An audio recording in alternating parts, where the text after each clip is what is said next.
And welcome back to the Dawn Show. So we're going to make you rich. We're going to make you happier. Here with author Tom Corley, who authored Rich Habits, Daily Success Habits of Wealthy Individuals.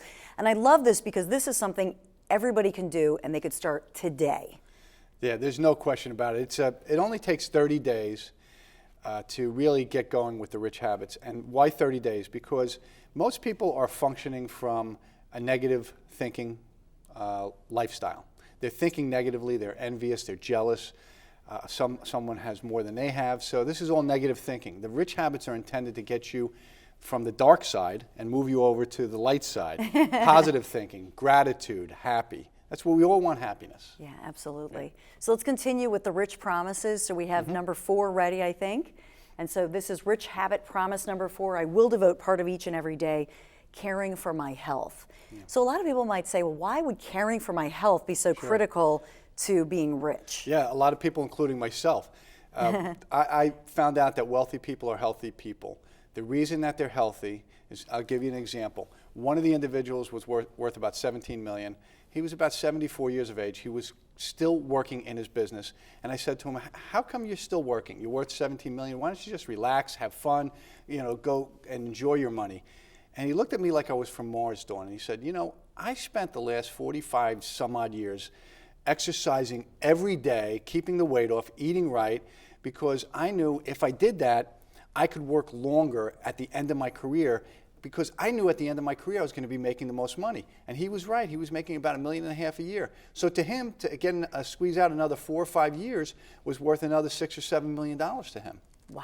Yeah. So that's incredible. And if he didn't stay healthy, if he just focused on the money, then he's losing out on that investment by not investing in himself. He didn't have the problems that many people suffer with: diabetes, heart disease, being overweight, causes so many of these ills. He didn't have any of that because he knew he wanted to make more money, and he thought the best way to do it was to work hard and be healthy. So let's take a look at Rich Habit number 5. Here it is. I will devote part of each and every day to forming lifelong relationships. Yeah, the relationships are the currency of the wealthy. Wealthy people have certain sub-habits, such as they don't gossip. 6% of the wealthy said that they gossiped in my study.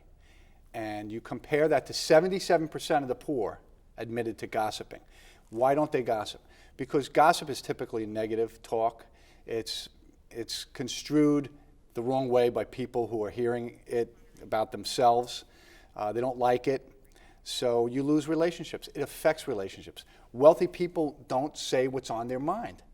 They don't speak their mind, Dawn. And the reason is because wealthy people understand that not every thought that comes out of your head needs to come out of your mouth.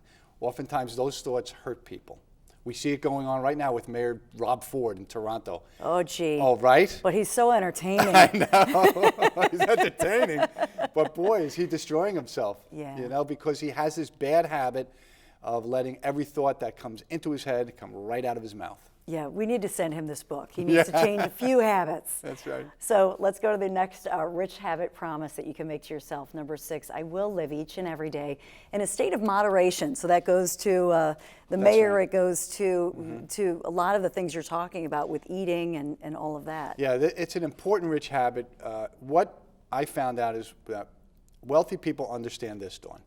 They know that people only want to do business with them if they trust them and they're on an even keel. People don't want to do business with people that are angry one minute and screaming at them and then exuberant the next minute.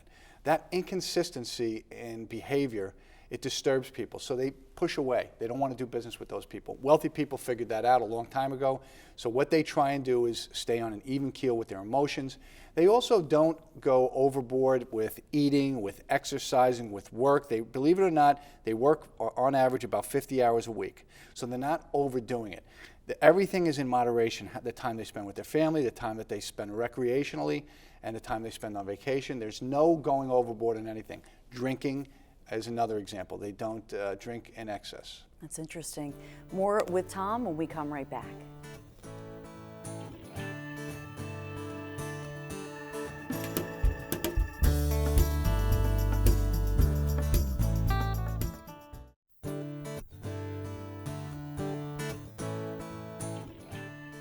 And welcome back to the Dawn Show. We're here with accountant and best-selling author of the book, Rich Habits, The Daily Success Habits of Wealthy Individuals, Tom Corley. So I want to continue with these rich habit promises that we can all make to ourselves, because they're really the core of what you're talking about based on a lot of research you've done. Yes. Well, these habits they're 10 habits. They're keystone habits. They're intended to gobble up all of the other bad habits. And so if we follow them, if we adopt them, then it's going to transform our lives. It only takes 30 days, Dawn. So this one was do it now. Number 7 was do it now. What do you mean by that? That's the procrastination rich habit. Procrastination is a poverty habit. What I found out is that wealthy people don't procrastinate, not because the voice of procrastination doesn't go off in their head. It's because they understand that if they procrastinate, what happens is they're rushing to get something done. Something could fall through the cracks. It could damage relationships, but worse, it leads to lawsuits. It can lead to lawsuits. And procrastination costs you money, and wealthy people understand that, so they do not procrastinate for that reason. So they're planning ahead. All right, so the next one is engaging in rich thinking. Now, what do you mean by that? Because rich thinking is really so important. I'm actually going to write another book on it because it's so fundamental to success, the way you think. Most poor people function from a place of negative thinking. They're thinking negative thoughts. They're jealous. They're envious. They think they don't have enough money. They're always upset. Relationships are weak with the poor people. They're always fighting with someone. It's all caused by negative thinking. Wealthy people, on the other hand, they operate from a positive thinking mindset. And that means their relationships are strong. They're making more money. People want to do business with them. They're optimistic. There's gratitude every day. They're happy for the littlest things, believe it or not. The smallest things, their kids going to college, them having a roof over their heads. They express gratitude every day. But by the way, would Sister Teresa or Gandhi have been, they seem like they have rich habits, so rich is relative. Well, keep in mind, Mother Teresa had $500 million in her war chest when she died. So there is even people like Mother Teresa recognize the importance of money and accumulating money, because it can help do a lot of good. And that's what wealthy people at some point, like that insurance individual I was telling you about who had $17 million, his whole objective was to help people. He was funding non-charitable organizations. He was giving money away to this group, to that group. The whole objective was to help other people better their lives. And so the next promise to make to yourself is save 10% of your gross. Why? Yeah, this is I call this the 80-20 rule, the 90-10 rule, the living below your means rule, whatever you want to call it. Wealthy people are taught, usually by their parents, to live below their means. And this is really important when you're young, because when you put away 10 or 20% of your net pay and learn to live off of that 80 or 90%, you're forcing yourself, Dawn, to live below your means. That becomes a rich habit that stays with you for life. Even Warren Buffett jokes about it to this day. He says, I'm cheap. I was raised to be cheap. My parents taught me to save money. I still to this day have trouble spending money. And he eats frugally. He has a Coke and a cheeseburger. He jokes about that too. He lives in a house that he moved into 55 years ago. So these habits, habits are hard to break. That's why you want to instill good, rich habits in the kids. Yeah, absolutely. So let's take a look at the next promise that you can make to yourself. Promise number 10, I will control my thoughts and emotions each and every day. Yeah, this goes to the point that I made before, is that wealthy people understand that if they're going to be successful in life, they have to be able to do business with other people. People will do business with you if they trust you and they feel comfortable around you. They're not going to do business with you if 1 minute you're happy and the next minute you're sad, or 1 minute you're angry and the next minute you're exuberant. So they want to do business with people who are on an even keel, who have control over their emotions. Anger is one of the most costly emotions. It's a reason why there are so many people sitting in prisons today, because they have uncontrolled anger. And just one stupid moment can change their lives. That's right. Wealthy people understand that. So, I was reading part of your book to my 7- and 9-year-old, and I love that these are rich habits that we can pass along to our children, which embellish their lives. Yeah, well, that's the whole reason it took me 18 months to write that book, because I went through 3 iterations.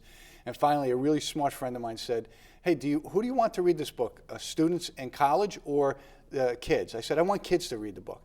So he gave me a copy of Og Mandino's Greatest Salesman in the World, and I used that as my template. Tried to keep it short, try to keep it concise, get the points across, and a little entertaining too. And it's important to keep our kids involved in the community. So when I'm going to a nonprofit, I take Michael and David, they come along with me, right? Because you're teaching them to pay it forward. Yeah, wealthy people they mandate that their kids work for nonprofit groups. About 5 hours a month, I think, is what I found in my study. Why? Because wealthy people understand that some of the best relationships that you're going to make are going to be in these nonprofits. Yeah. They open up doors. If your kids are working in these nonprofits and they get to meet the chairman and the people on the committee, they have Rolodexes.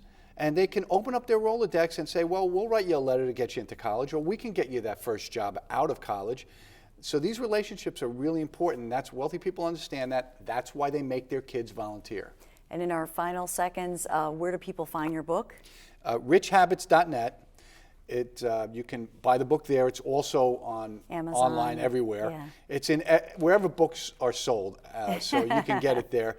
There's also a lot of good stuff on richhabits.net. Some of the reports that I release on the goals, how to network like a millionaire, things like that you can find on the website. Tom, thank you so much. I hope that we all learned a lot and maybe we'll get a little richer, a little happier. Have a good one. Thanks for being with us here on The Dawn Show.